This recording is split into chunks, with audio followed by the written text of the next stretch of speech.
A major update when it comes to VeChain? Well, that's what they said. Did you know that VeChain recently posted that later today they're going to be sharing major updates on their newest product suite, and it's going to be unveiling what they've been working on to the world.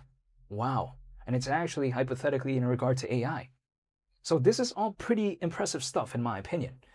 But what is it? Now I don't know because we're going to still have to wait until later today, but nonetheless, this shows the intent, it shows the motivation, and it showcases that they're not playing games. They're not playing mind games. But before I get all into this and before I get into how I've seen VET, which is the primary native token of VeChain, recover almost 7% in the past 24 hours. Before I get into all that, I first want to clarify, nothing I say is financial advice, and I'm not telling anyone to do anything. This is just personally my perspective and my outlook. But nonetheless, we have to consider VeChain, the fact that they're even focused on a major update in regard to AI, it showcases that they're treating it very seriously. Because first of all, VeChain historically, it is focused on supply chain management. That's basically their bread and butter. If I ask people who know about VeChain, usually what comes to mind is supply chain management. They're not really thinking about AI, right? So when VeChain kind of became a little bit more vocal when it comes to AI and all this, it was understandable how a lot of people thought it was a joke. They thought, they're just playing around, who cares? Well, that's apparently not the case. They're now really focused on it and they're treating it seriously. That's the thing. So this is what I've noticed when it comes to Sunny Lu, who is the CEO of VeChain. He's not playing around. He treats this very seriously, in my opinion, when it comes to their focus in regard to AI. So sometimes you have to consider a lot of other projects out there, they say, oh, we're focused on AI and all this. Well, really though? What are they doing? How? And what are they doing? Sometimes they don't really explain. But when it comes to VeChain, they're actually treating it very seriously. Now, people like to say, but yeah, this is a project that historically is focused on supply chain management. They can't handle AI. What do they know about it? Well, here's the thing. First of all, I'm pretty sure they have people on the team who are very aware about AI and all this. It's only logical. Not to mention as well, people like to say, oh, it can't handle AI. Well, I kind of disagree with that because if we think about it, just logically speaking, the VeChain Tor blockchain, in terms of the speed, in terms of the scalability, it all ticks the boxes. In terms of the reliability, allegedly zero network outages ever since 2018, it ticks all the boxes. So if it's kind of only focused on supply chain management, quote unquote, it's going to be a great underutilization. What do I mean by that?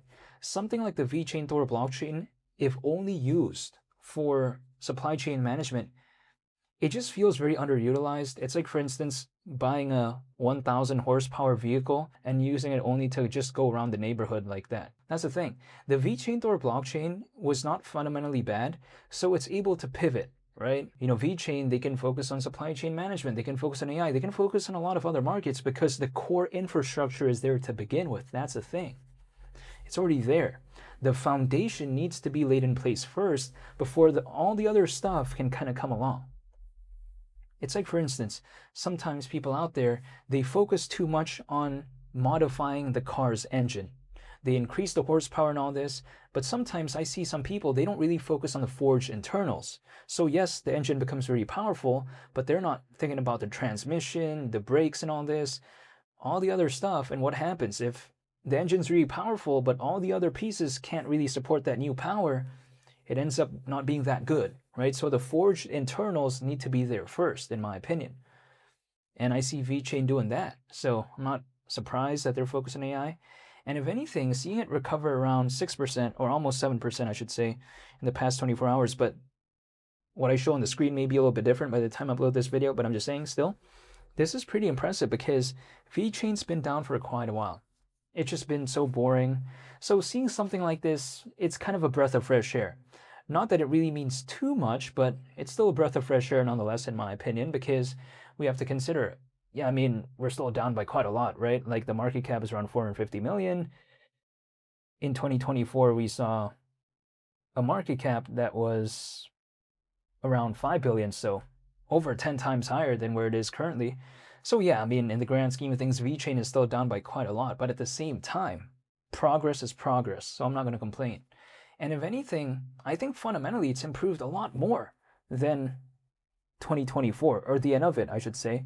Because if we think about it, take a look at the Hayabusa upgrade when it comes to VeChain. Take a look at Stargate. So all this stuff right here, is VeChain better right now or before? It may be lower, over 10 times lower, as a matter of fact, when compared to December 2024, but in terms of the actual fundamentals, I feel like it improved by around 2 or 3 times. I really do believe that. So the project, I feel like, fundamentally became around 2 to 3 times better, but it became over 10 times cheaper. How does that make sense? I mean, in this space, it kind of makes sense because sometimes that's how it works. It's not a stock, right? Like some companies out there, if they launch something really amazing, if their net profit is looking really fantastic, if their profit margin is looking wonderful, right? We sometimes see the stock price be affected in a positive way. But when it comes to this space, it doesn't really work that way. VeChain can have amazing partnerships, which they do. You know, historically, we've seen VeChain have a partnership with PricewaterhouseCoopers, with Deloitte, and also we see the ongoing partnership that VeChain has with the UFC, with PowerSlap. So at the end of the day, when it comes to VeChain, the partnerships are there, the fundamentals are there, but all of that doesn't really matter too much as of right now, but it could matter later on. That's the thing. So when it comes to this space, a project can have all the amazing fundamentals, but if the market isn't doing good, it just won't do good either. But it doesn't mean that it won't matter, because eventually it could matter. That's the thing. So VeChain, they're working on all this stuff as of right now, so then eventually when things really do matter, they're kind of there to hypothetically catch the wave. That's the thing. If their AI sort of plan doesn't really work out, okay, they have supply chain management. That's their bread and butter anyways. But if that doesn't really work out, they also have AI. So it's kind of like a multiple pathways type of vibe, if that makes sense. So when it comes to VeChain, yes, I get it. It may not be the most interesting project out there. It may not be the coolest, but it's actually focused on an actual use case, right? It's not focused on random nonsense or something like that. That's not the case. So yes, I get it. VeChain, people like to say, oh, you know, it's so boring. It's focused on supply chain management. But now it's so focused on AI like this, it gives just VeChain another element, in my opinion. So I don't find it to be a bad thing. VeChain, it kind of reminds me of the Near protocol, because the Near protocol initially, when I first cared about it, it didn't really have this big narrative when it comes to AI. Like no one was really talking about that pretty much. Not that I knew of actually, but I'm just saying. But then eventually Near, they kind of started to be more and more focused when it comes to AI, at least in a more public way. And then eventually everyone just kind of thought that, oh, Near is this AI project. They just kind of thought about that. It just kind of became the new narrative. So VeChain, yeah, sure, it's historically been known for supply chain management, but it doesn't mean that it can't pivot, right? It could. What happens if it pulls off a Near, right? If it pulls off something what the Near protocol did, kind of changing the narrative of it. If VeChain were to do something like that, wouldn't surprise me whatsoever.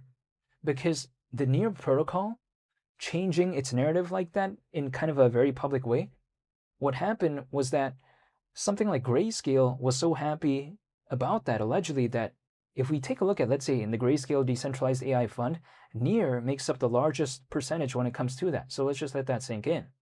If something similar happened to VeChain in a sense where large enterprises, large entities, if they started caring about VeChain, especially when it comes to their AI sort of moves, or their AI sort of aspect, I should say, wouldn't surprise me at all.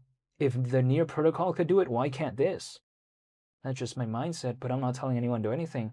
However, I'll be sure to make more updates moving forward, so I want to say thank you so much for watching.